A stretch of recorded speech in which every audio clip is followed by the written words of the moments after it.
up, bro? How you doing? Oh, we good today, man. Live today is a great day, like any other day. If you don't enjoy your day, try this one.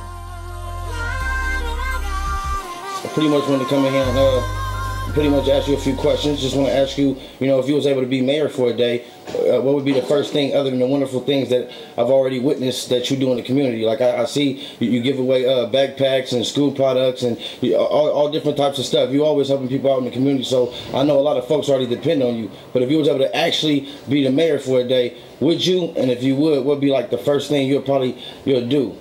I think if I was being able to be mayor today, my first initiative would be doing something to help the homeless. And over the past year or two, the prices of rent has risen through the roof, and there's no rent control in Oakland, so they're rising the rents. And there are a lot of people, man, who are actually good people that are not on drugs, that don't have mental health issues, that don't have any, they're not alcoholics, they're just a little down on their luck, and they're in between jobs and in between lessons, so they can't afford the high rent range prices and stuff like that. So they have to live in these streets. And if you've seen it in the city of Oakland, there's been an enormous amount of homeless and the rise of homelessness. So I think my first initiative would be to create something that can give them a platform to create some form of shelter for them. That would be on the plan.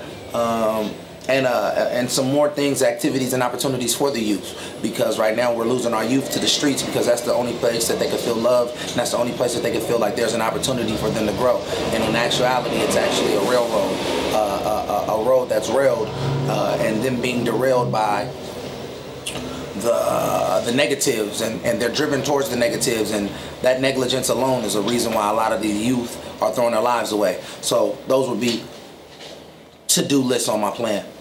Also want to ask you, are you working currently on any projects? The new music that's about to drop is got some new stuff, man. The new music, there's Nig Latin 2, Negroglyphics, decoded writing, and the project is just some grown-up stuff, man. It's me 15, 20 years later, man, watching the kind of music that I'm making. It's produced all by one producer, which is my little cousin LT Beats, at LT Beats. He's a phenomenal producer. I've groomed him for several years, and I did the big bro, little bro type of work with him. Like, I'd be like, nah, you ain't ready yet, but let me get a beat here, just to let him know that I'm rocking with him, and yeah, put this person on a song for him, put this person on a song for him, and to now he's grown into, his readydom. He's ready. He's ready for sure, man. He's actually one of the dopest producers, man, that the game has heard in a long time. And I'm not just blowing smoke up. They'll get a chance to hear the project. Nig Latin 2, and we're doing the Welcome to the Dope Era, which is me showcasing a lot of the talent in my neighborhood, as well as in my city.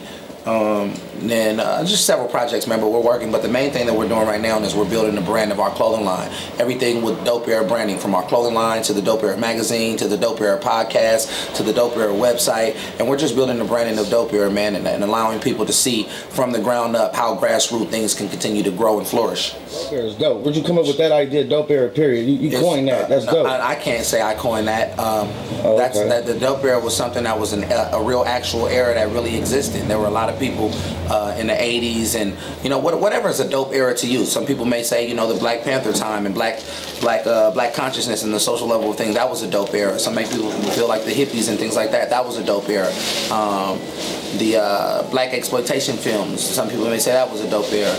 But the dope era was something in the 80s in my city. What I began to know of it was when a lot of the drugs were flooded in the streets, and a lot of people was out here doing whatever they had to do to get money. And you see street millionaires, you seen people in the streets who were really becoming millionaires from selling drugs. And I don't parade or herald the drug selling, the use like that, because I am a product of a child who was born and his mother was on drugs and his father was on drugs. So that's not something that I'm proud about, and that's not something that I parade. But in that era, you saw people from the corners, from the streets, become real millionaires. And not just with the positive, because every time there's a positive, you have to add into the negative. And the negatives were that there were their families and there were lives that were being broken up. There are people in jail right now for several things that they did 20, 30 years ago. And that was the dope era. That term had became coined as the dope era. What we did was we rekindled it and refurbished it and took the negative off of it and added a positive. And the positive is, there's an acronym. During oppression, people evolve. and everyone rises above. So whatever it is that you're going through, whatever it is that has you oppressed, if you live long enough to evolve from that, you can eventually rise above. But stay on the road of consistency, of positivity. The only thing in life that is successful is consistency. If you continue to do BS, you'll get continuous BS results. If you do some positivity, soon you'll see the forces of positivity gravitating towards you. So that's what it's all about, and that's what we represent. That's what we embody. If you look at my staff is not like no corporate staff in the company. It's me and my brothers, my real brothers. These are the people that we created this ideal with. We put it into fruition, and the maturation of it we are living in our creations on a daily basis, and that's the beauty of it. SUPPORTTHEMUSICBLOG.com. I appreciate you guys going out there, man, because who knows? I remember when World Star was going around with cameras and things like that. Now they're one of the CNN of hip-hop. So I wish you nothing but the best of your wishes and your blessings, and continue to flourish. And that's what it's about. We have to support each other. Let's be progressive. But most of all, let's enjoy the process. When we enjoy the process of starting from A, when we finally get to Z, we know that the voyage was long, we worked for it, and we can enjoy the alphabet.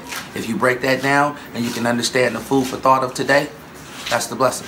All right, thank you. I really appreciate it.